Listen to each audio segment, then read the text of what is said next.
สมมติว่ามันจะนั้นมันก็ไปกันโมวิดบอลนี่คือว่าสมมติว่าจะได้กิจกรรมมาหากันแบบนี้นะการว่าชิวน้ำกันอะไรมือชิวกันเลยนะต้องให้ได้เส้นนี่ครับแมนถามว่าพระเนี่ยบอกจบโรงงานบัดนี้เนี่ยมีอย่างในบทบันทึกเขาได้มาเล่ากันได้ปะนี่เขาคนแมนต้องแบบนั้นคันว่าใหญ่ลูกเมียเพราะนั้นเนี่ยไปเนี่ยนี่เพราะนั้นเนี่ยมาเอาวางได้แบบตอนนี้หันให้เจ้าคุยกับกระเตแมนต้องตกลงกันก่อนการทากระเตว่าโอเคข่อยสิยอมเฮ็ดบันทึกแต่ข่อยสิบ่เฮ็ดอีกถ้าข่อยเฮ็ดให้เจ้าไหมข่อยก็ทุกเจ้าคุยกันตอนนี้แมนว่าง่ายกะดีได้กะยากขึ้นอยู่กับชิมเจ้า2คนนั่นแหละบ่แม่นว่าสิไปอ้ายได้มายุมาแย่ให้ชิมเจ้าเลิกลากันหรือว่าผิดกันได้เพราะว่ามานี่เพราะว่าที่มานี่ก็มาย้อนผู้จักจากเจ้าจังอ้ายจังได้มาได้ถ้าเจ้าบ่โทรหาก็บ่ฮู้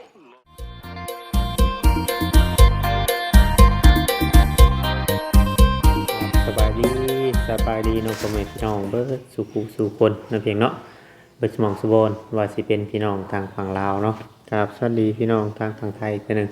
พบพ่อกับช่อง YouTube ของเรายังใส่ใจกันดอยเพียงน้องเนาะV2อีกคือเก่าคือเดิมพี่น้องเลยเนาะเพิ่มเติมกะมาเวียงมาหอดเงินพี่น้องเนาะมาแต่ทางเงินเขาน้องแต่น้องได้น้องเพียงเนาะว่า FC เพิ่นก็ว่าให้เฮาติดตามเบิ่งเนาะเพียงเนาะเรื่องของเขาน้องเต้น้องได้พี่น้องเนาะหลังจากที่ว่าบ่เวียงได้เข้าไปถ่ายเนาะเพียงเนาะได้เข้าไปถ่ายทางน้องไล่แล้วก็ทางน้องเต้น้องเพียงเนาะก็บ่จักสิเชื่อความไผเนาะเพียงเนาะบ่จักสิเชื่อความไผก็มีแต่ว่าตามที่เราเบิ่งในคลิปบ่ซั่นซะเนาะตามที่เราเบิ่งในคลิปแต่ในหลายๆช่องเข้าไปก็ว่าสิเชื่อทั้งนึงก็ทั้งนึงพอมีประเด็นมาแบบนั่นพี่น้องเนาะมีประเด็นแบบว่าการที่โบลงรอยกันนะพี่น้องการที่โบลงรอยกันเลยมันได้เป็นเรื่องทรงขี้ยากย้อนหยังย้อนที่ว่าผู้ใหญ่นี่ผู้ใหญ่ผู้เป็นผู้ใหญ่นี่ผู้เป็นพ่อเป็นแม่นี่เพิ่นบ่คุยกันนะพี่น้องเดี๋ยวเพิ่นน่าสิคุยกันทำที่อยู่เวียงเพราะว่าเจ้านี่อาจสิเป็นคนอารมณ์ร้อนบ่แม่นว่าเอ้ยกับอ้ายอยู่ได้แม่นบ่แม่แม่นว่าเลยถามว่าต้องเฮ็ดให้ได้ก็เว้าได้แม่นตัวนี้หันได้กับบ่กล้าพันธงแม่นบ้านระวังเจ้ามาอยู่นำกันแด่สิเกิดยังขึ้นแม่นว่ากระเตนี่สิทำโตแบบใดอีกเพราะว่ากระเตรับปากต่อที่ว่านั่นแหละเฮาขอได้เดี๋ยวเลยขอมีบทบันทึกอย่างเรียบร้อยครับว่าถ้ามีบทบันทึกต้องมีในบ้านนะฮะถามว่าบ่ในเมื่อเจ้าตกลงเข้าใจกันพุ่นคุยกันคุยกันก่อนเจ้ายังบ่เข้าใจกันมาสิเอาในบ้านมาก็พอดีเป็นแบบว่ามันบ่เข้าใจกันอยู่ดีแม่นบ่แม่นั่นแหละน้องว่าน้องเข้าใจอยู่ตัวนี้น้องยกตัวอย่างสมมุติว่ามันจะนั้นมันก็ไปกันโมวิดบ่รอดนี่คือว่าสมมุติว่าจะได้กิจกรรมมาหากันแบบนี้นะการว่าชิวน้ำกันอะไรมือชิวกันเลยนะต้องให้ได้เส้นนี่ครับแม่นถามว่าพระเนี่ยบอกจบโรงงานบัดนี้เนี่ยมีอย่างในบทบันทึกเขาได้มาเล่ากันได้ปะนี่เขาคนแม่นต้องแบบนั้นคันว่าใหญ่ลูกเมียเพราะนั้นเนี่ยไปเนี่ยนี่เพราะนั้นเนี่ยมาเอาวางได้แบบตอนนี้หันให้เจ้าคุยกับกระเตแม่นต้องตกลงกันก่อนการทากระเตว่าโอเคข่อยสิยอมเฮ็ดบันทึกแต่ข่อยสิบ่เฮ็ดอีกถ้าข่อยเฮ็ดให้เจ้าไหมข่อยก็ทุกเจ้าคุยกันตอนนี้แม่นว่าง่ายกะดีได้กะยากขึ้นอยู่กับชิมเจ้า2คนนั่นแหละบ่แม่นว่าสิไปอ้ายได้มายุมาแย่ให้ชิมเจ้าเลิกลากันหรือว่าผิดกันได้เพราะว่ามานี่เพราะว่าที่มานี่ก็มาย้อนผู้จักจากเจ้าจังอ้ายจังได้มาได้ถ้าเจ้าบ่โทรหาก็บ่ฮู้เจ้าผิดกันแม่นแต่มาแล้วก็เวลาฮู้เจ้าก็ชุมเจ้าผิดกันได้สิให้ชุมเจ้าว่าเด้อได้ยุ่งกันบ่รอดดอกเนาะไอ้ป้ากันไปรถเนาะสิบ่มีได้แบบนี้เด้อเนาะนี่คืออยากให้แต่ว่าตอนนี้นั่นที่น้องเตเราได้เว้าในคลิปเนาะเพียงเนาะเราได้เว้าในคลิปแต่ว่าเราบ่กล้า เรายังบ่กล้าเมื่อยังบ่กล้าคุยนะยังบ่กล้าคุยแบบว่าเพราะว่าทางบ่ได้นี่ยังอารมณ์ร้อนอยู่ยังอารมณ์บ่เย็นเมื่อใดย่านมันสิหนักไปมื้อหน้านะเพราะว่ามันยังบ่ได้มีการบทบันทอกบันทึกแล้วก็ยังบ่มีการใบการคอกันเนาะนึกสิไปอยู่นำกัน4-5 ปีนี่คือว่าไปอยู่ซื่อพี่น้องเนาะที่ว่าเพิ่นเอิ้นว่าเป็นผัวเป็นเมียนี่คือว่าเป็นผัวเป็นเมียชื่อแบบโดยที่บ่ได้แต่งได้คอได้หยังบัดนี้พอมันเป็นเรื่องราวเรื่องมันแดงขึ้นมาเนาะเพียงเนาะก็เลยแบบว่าอยากต้องการเนาะต้องการแบบว่าอยากให้ถูกต้องตามประเพณีอยากให้เฮ็ดฮีดเฮ็ดคองเนาะอยากให้ผู้รักผู้ใหญ่รับรู้นํนะถ้าว่าเฮาเอาถึงขั้นในบอกในบ้านไปเนาะเอาขึ้นถึงผู้รักผู้ใหญ่ไปนี่มันก็ต้องมีใบยั่งยืนถ้าเฮาเอาผู้ใหญ่ไปแต่มันต้องมีผู้รับผิดชอบถ้าว่าอย่างคือบ่ไล่แล้วเว้าหั่นแหละถ้าว่าน้องเตเราไปแบบคือจะไปก็ไปคือจะมาก็มานี่ต้องให้มีพังที่เป็นญาติของน้องเตนี่ให้มีคนเช่นยินยอมเลยคนรับผิดชอบว่าสินั่นแนวไรนะพี่น้องสิเอาแนวไรนะเพราะว่าคือเพิ่นเว้าเรื่องตะกี้นั้นบ่ไล่เราก็เคยถามเราว่าตามที่น้องมันเว้าเนาะพี่น้องเนาะบ่ไล่เราก็เคยถามว่าแต่ก่อนน่ะเพิ่นเคยเว้าเพิ่นทางญาติน้องเตนี่เคยเว้าว่าเรื่องนี้แหละพี่น้องเอ้ยเรื่องที่เรื่องคองมันยังนี่แหละบัดพอทางนั้นเขาบ่ไล่เว้าว่าถ้าอันนั้นอันนี้แล้วนั่นภายสิรับผิดชอบนั่นนี่แหละพี่น้องเนาะก็เลยยาก็เลยผ่านมาแบบนี้ผ่านไปฮอด4-5 ปีเนาะผ่านไปฮอด4-5 ปีบัดนี้แต่มันนั่นเกิดเรื่องมันเกิดเรื่องแบบนี้แหละทางบ่ไล่น่ะอยากให้น้องเตเมื่อคุยอยู่เฮือนเมื่อเคลียร์อยู่เฮือนน้องเตเลยยังบ่กล้าเมื่อบัดนี้หรือว่าทางญาติพี่น้องเราบอกบ่หรือว่าแนวใดเฮาก็ยังบ่ฮู้อันนี้เนาะบ่ฮู้เรื่องส่วนตัวของเขาเจ้าอาจสิมีเรื่อง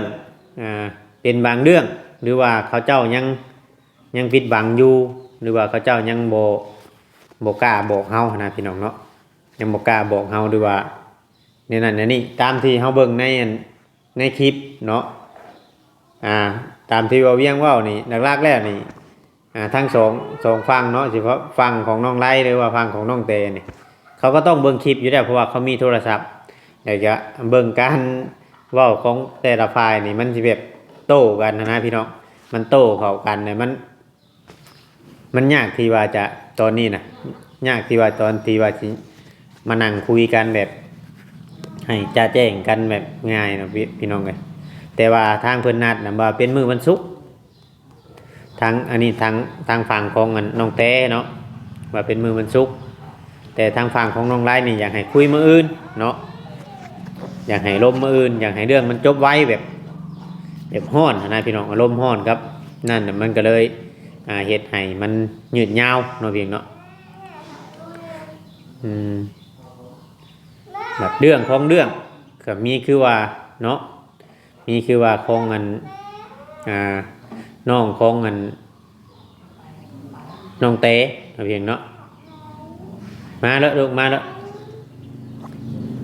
เนาะน้องมิตี้เพิ่นอยากมาบายดีปลาดุงก่อนมาพี่มาบายดีปลาดุงพี่มาบายดีปลาดุงน้ำพอบเอาบายดีปลาดุงกินยังน่ะมะม่วงกินมะม่วงอร่อยอร่อยจ้าบอกก่อนอร่อยค่ะ มันออกน้ำเขียวเบิดได้บ่ออกเนาะมันออกน้ำเขียวเบิดได้อันนี้หัวเอามี2 อันเขียวน่ะมี2 อันนี่หัวเอากัดมะม่วงบ่ได้เอามะม่วงบ่ได้กัดมะม่วงเปียงบ่ได้มันแข็งบ่มันแข็งพังพอถามหน่อยยาวรายการเหนียว ยังน้อยเดียวนึง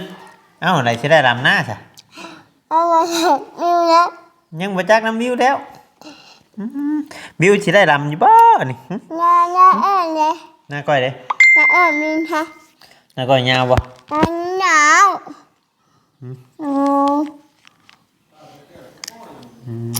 อ่า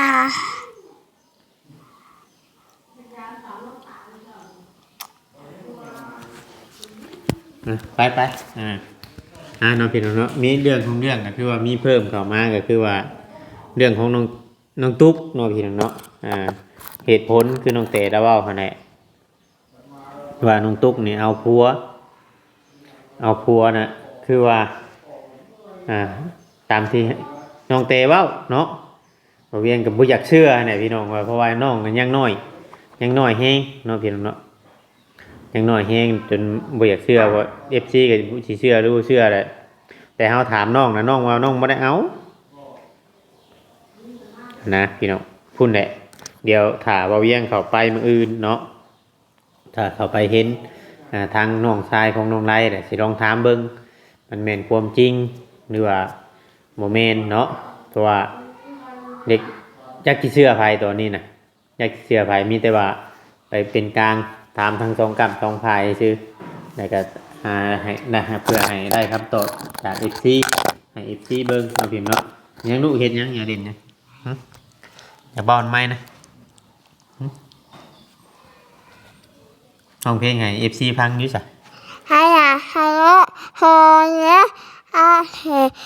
มาอยู่แม่ เพลงยังอันนี้ ให้อยู่อะไร เพลงกุหลาบ ให้ละน้อง กุหลาบเด้อ แม่ มันห้องแบบนี้บ่ซะห้องแบบนี้บ่เพลงกุหลาบห้องใหม่อยู่ ให้ละน้องพอแล้วอาเห็ดมาอยู่แม่ ห้องบ่เป็นอันนี้พอห้องบ่เป็นอัน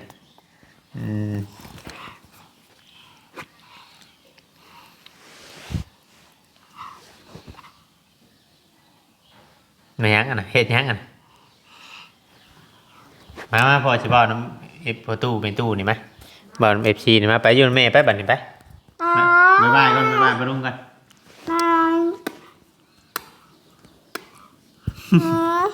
ฮะ มา พังม่วนบ่ไปนานนะพอสิถามมา ห่วง ม่วนเฮ็ดหยังแน่ไปนานฮะ หาไหน หาหอยได้บ่หอยได้ตายบ่หน่อยเดียว บ่มีหวยโอนเลย บ่มีหอยเลย